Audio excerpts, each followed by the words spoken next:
Alors, on va réviser ce qu'on a étudié hier par rapport au Mahamar du Rabbi sur cette grande mitzvah une grande mitzvah ou pas une grande mitzvah, mais quoi qu'il en soit, ça signifie une occasion de se réunir encore une fois.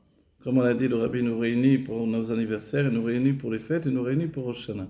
4 Rosh Hashanah dans l'année, et l'un des 4 Rosh Hashanah, c'est également le Rosh Hashanah du Ilan, c'est Tou Bishvat. Voilà, Tou Bishvat, on va dire en quoi ça nous concerne. Le Rabbi a dit parce que nous sommes comme un arbre des champs. Le juif est appelé un arbre des champs. Mais qu'est-ce qu'il est dit? Ki Adam et Tzasadeh. Car l'homme est un arbre des champs. Vatem Krouim Adam, et vous vous appelez le Adam. Qui est-ce? C'est le juif. Le Shlach Kadosh dira Adam et la Elion ressemblent au monde supérieur, à la structure supérieure divine de Adam Kadmon, en fait plus précisément de Zer Anpin, lequel vient de Adam Kadmon, lequel vient du juif qui s'est élevé dans la pensée de Dieu. C'est ce que le Rabbi nous dit dans le Bat Telegani. Donc nous, en tant que juifs, on a aussi ce Rosh Hashanah-là, qui est le 4e de Rosh Hashanah. Et ce Rosh Hashanah, il a quelque chose de particulier. Il y a une machloket dans la Gemara. Est-ce que ça doit tomber comme tous les Rosh Hashanah le premier jour du mois, ce qui est logique, puisqu'on n'a pas vu un Rosh Hashanah qui tombe comme celui-là, a priori, en plein milieu de mois, donc le 15 du mois, ce qui est la moitié du mois. Et en fait, Beth Shammai nous dit, oui, ça doit tomber au début du mois. Tandis que Beth Hillel nous dit que non, Rosh Hashanah, l'Ailan, on a l'habitude de dire l'Ailanot, mais dans le texte de Mishnah, c'est l'Ailan, alors il tombe au 15 du mois. Alors dans l'analyse, le Rabbi nous dit qu'est-ce qui se passe le 15 du mois? Il y a une shlemut, la perfection de la lune est pleine. Et c'est pour ça que les fêtes juives se déroulent également le 15 du mois. Donc le 15 du mois, c'est particulier, la plénitude de la lune, comme on verra pour Tou B'Av en particulier, où là-bas, la plénitude de la lune devient une fête à part entière. Ici, la plénitude de la lune va servir la fête, mais elle n'est pas en elle-même la fête. C'est là le point de différence. Donc la fête, elle est basée sur les fruits. Et les fruits, le Rabbi va donner le principe qu'il y a ce qui va nourrir un homme, le pain. Ce qui va lui permettre de rester en vie, c'est l'eau. Mais les fruits, c'est quelque chose qui est superficiel. Alors le fruit, c'est un bon goût, c'est une bonne odeur, c'est une belle forme. Donc le fruit, c'est bien, c'est beau, et c'est même bon pour la santé. Mais d'un certain point de vue, c'est un supplément à la nourriture de base d'un homme. Quand on se réfère à nos ancêtres, justement du temps de la Mishnah, ils mangeaient du pain trempé dans de l'huile d'olive. Là, on avait l'essentiel du repas d'un juif au quotidien. Les fruits, c'était pas forcément à chaque moment de leur vie. Mais d'un autre côté, quand ils étaient au champ, quand ils étaient en relation avec toutes ces notions d'apporter au Beth Amikdash, les Maasrot et les Bikurim, etc., les prémices des fruits, forcément, il y avait aussi le fait de se nourrir des fruits et d'être en bonne santé. Donc le fruit était à portée de main selon les onotes, selon les saisons. Okay. Et les saisons, c'est aussi les raisons pour lesquelles, nous dit le Rabbi, on va faire les fêtes dans le peuple juif. Si bien que Pessah doit toujours tomber au printemps.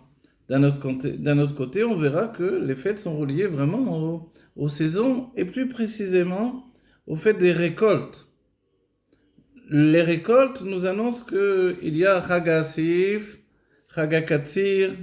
Qu'est-ce que c'est ces fêtes-là? La fête où on va couper le blé. Voilà. Alors le Rabbi nous a expliqué, il nous a dit tout simplement, Pessah c'est lié à la récolte de l'orge. Quand on arrive à Shavuot, c'est déjà le sujet du blé. Donc a priori, le blé a besoin de plus de temps, plus de soleil. Et là, c'est le sujet du blé. Ok. Maintenant, il y a le fait de couper. Et ensuite, il va y avoir le fait d'engranger. Quand est-ce qu'on engrange? On va engranger seulement au moment de Tishri. Voilà. Tishri, on se rappelle.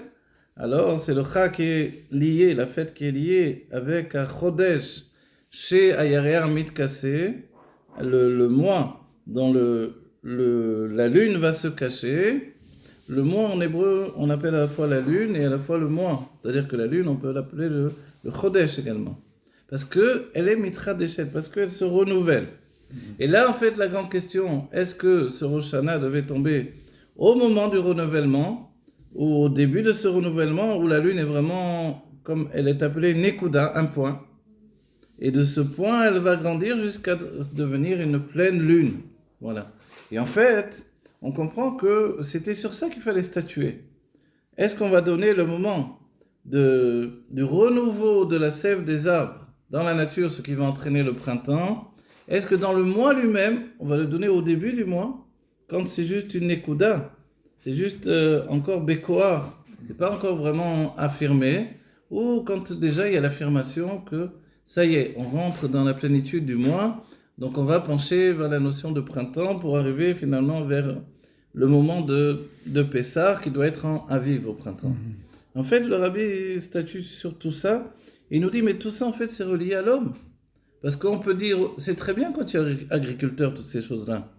Mais quand on n'est plus agriculteur, c'est pas tellement notre vie au quotidien. Or, la Torah, elle est toujours la Lashon Hora, elle est un enseignement pour nous. Et on doit comprendre que tout ça, ce sont des influences spirituelles. Ces influences spirituelles, elles touchent justement le Adam. Là, le rabbi nous précise qui est le Adam. Le Adam, c'est celui qui étudie la Torah. Tandis que le Ish, c'est un homme de sentiment. On va dire alors, quelle est la précision? Le Adam, c'est l'intellect. Un homme d'intellect, c'est de lui dont on parle. C'est lui qui est l'arbre des champs, c'est lui qui est Shatul al-Palgemaim, comme dit le premier des Teilim. Il est juste à côté de l'eau, il puise l'eau de la Torah, en maïm et la Torah, il n'y a d'eau que la Torah. Vepirio, iten beito, il donnera son fruit en son temps. Donc en fait, tout ça, on comprend que cette fête-là, elle est d'un certain point de vue le renouveau de l'homme. Quel homme? L'homme qui étudie la Torah avec son intellect. Et l'intellect lui-même, il peut s'épuiser, parce qu'il est basé sur des limites. Donc en fait, on doit avoir cette itrachut, cette nouveauté. Comment on acquiert la nouveauté? Par les fruits. Les fruits eux-mêmes, qui sont reliés au monde divin, en fait, ils nous donnent une nouveauté. Cette nouveauté de prendre ce qui est bon. On se rappelle d'une phrase des sages qui nous dit « Tamur reu ki tov avaye » Goûtez, regardez, voyez, car Dieu est bon. Alors on va dire, ah, d'accord, c'est ça le point même du Shabbat. C'est ça le point du plaisir de l'étude. Et on dit que En Adam Lomed, et là un homme doit étudier plus précisément, et faut chez Libo Chafetz, là où son cœur le désire. Quand on a du désir dans l'étude, il y a une chose qui me fait plaisir. J'aime étudier les Mamarim du Rabbi, j'aime étudier le Tanya, j'aime étudier la Gemara, j'aime étudier la Mishnah. Peut-être personne n'étudie la Mishnah, les autres peuvent faire la Gemara, mais moi j'aime la Mishnah. Alors je vais tendre vers ce qui me fait plaisir. Et de ce fait-là, en fait, on va retrouver le goût de l'étude en elle-même. Donc c'est pas juste le fruit. Si on prend en considération que c'est l'homme qui est un arbre des champs, c'est par le fruit que l'on retrouve le plaisir de l'étude de la Torah dans notre intellect et qu'on trouve vraiment en nous la force de continuer à étudier la Torah, de se renouveler constamment, jusqu'à concrétiser la venue de Mashiach. Tzidkenu, on a déjà le Mashiach, on a déjà la Géoula, il faut que tout se rencontre. Et que nous, on soit au bon endroit, au bon moment. Yehi Adonai, Morenu Rabbeinu, Melech Mashiach, Olam Ve.